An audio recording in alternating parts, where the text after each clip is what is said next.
Hello. So, when I was at school, one of the teachers said, in very simplistic terms here, language is ultimately about grammar and vocabulary.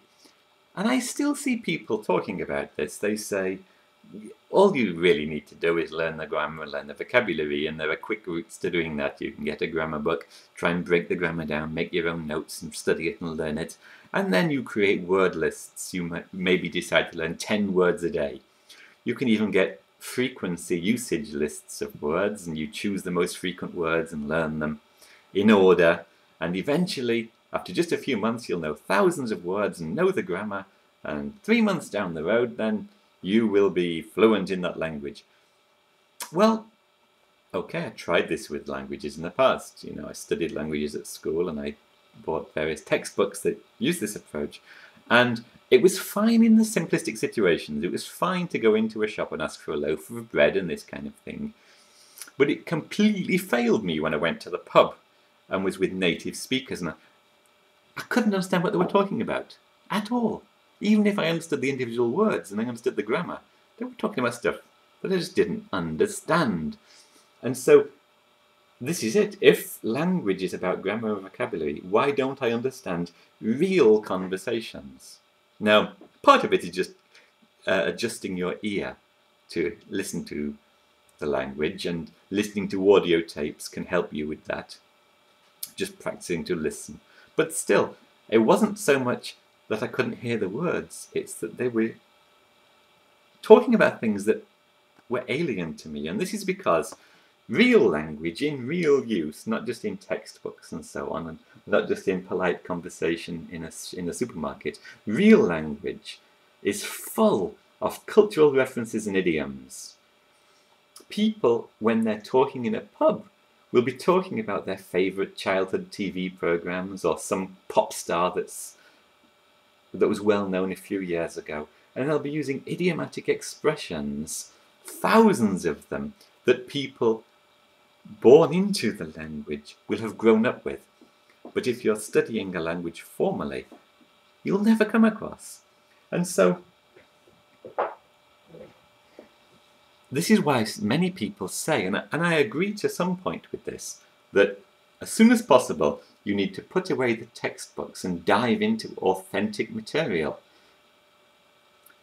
The textbooks are a crutch, like the training wheels on a bicycle that little children have. You eventually have to get rid of that and just go with the 2 wheels on the bicycle. And that means going with cartoons, comics, novels, diving into TV, songs on the radio, listen to the radio, and importantly, talk with real people. Now, the only problem with this last one, actually, talk with real people, is that sometimes people will realise that you're learning their language and they'll water the language down and speak it more formally. And this is why I don't see people talk about this so much, but I think it's very valuable. Listen to groups of people talking.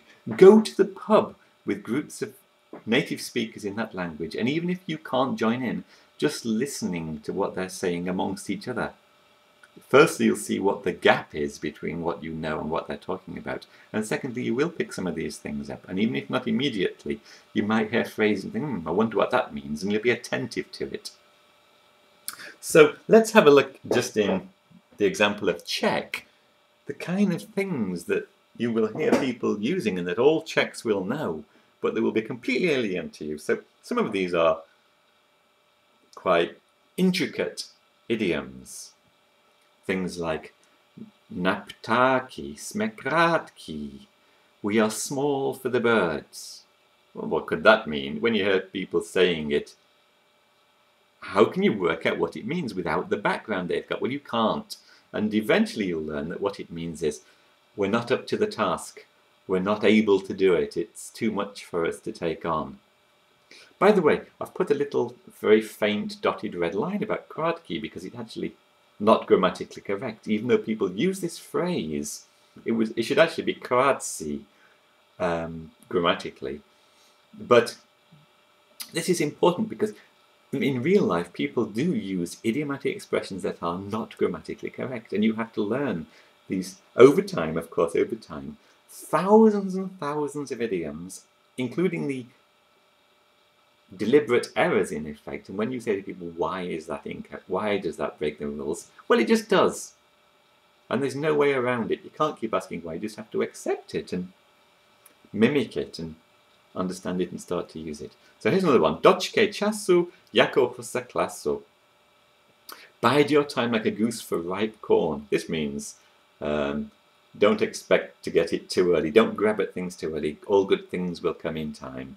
Wait till the time is right. Yes? Ty sam masz masło na hlawie. You too have butter on your head. This is people in glass houses shouldn't throw stones. Look at the pot calling the kettle black. So here you see we have all these idioms in English and similar ones in Czech. And by the way, I'm sure that people who are watching this video and are not very strong English native speakers may not know. Look at the pot calling the kettle black and people in glass houses shouldn't throw stones. But they learn them over time. And this is why there isn't any instant fluency. There isn't a 3 months to fluency. You can get okay in 3 months to basic conversational level. But absorbing these tens of thousands of idioms takes forever. Well, not forever, but a very long time. Now, these are cute ones, and people throw them into conversations occasionally, but there are many idioms that you won't find in the textbooks that people use all the time, I mean, every day. Maze, I've just chosen some random ones here. Grease it. Scram in English. Run away, get a move on. So grease it. Maze means to scram, move, run quickly. Yef Tom, I had no idea what this one meant at first. She is in it. What could that mean?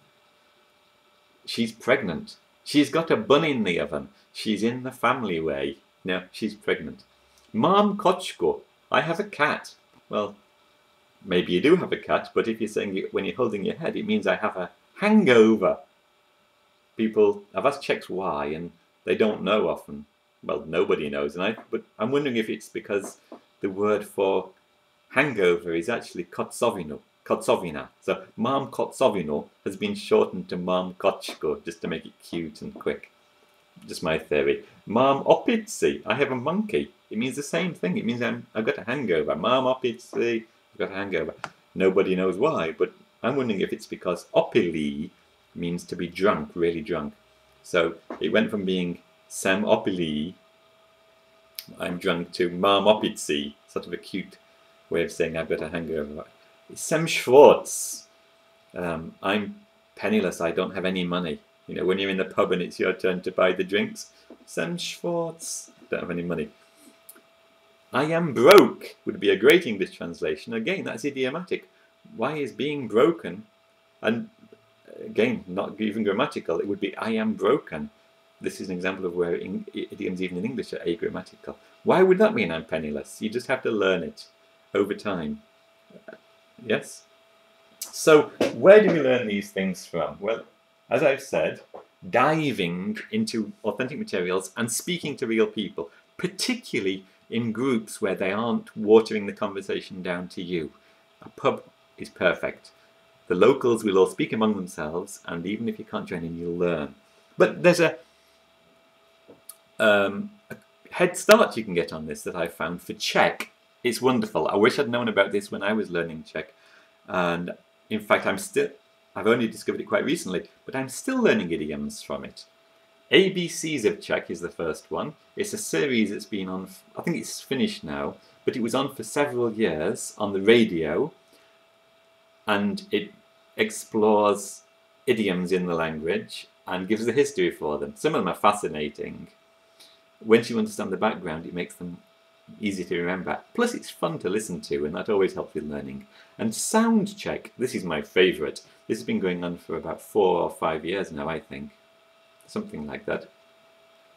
And it's just 2 or 3 minutes a week, and they explore music, songs, pop songs over the past few years and analyse each song and pull out idioms that are authentic stuff that people will use. And from this, not only do you learn these idioms, but you also learn about some of the most popular songs over the past few years, and that can help you have a cultural bond with people too. And both of these come from Czech radio. And fantastically, these people on their website, I'm going to put links in the description, have put all the past episodes with transcripts. You can listen to them online or download MP3 files and read or download the transcripts. And for each one, there's maybe a couple of hundred of episodes. Just a few minutes each, but plenty of material for you to get a head start with loads and loads and loads and loads of idioms. So that's it. Hope you enjoyed it, and thank you very much.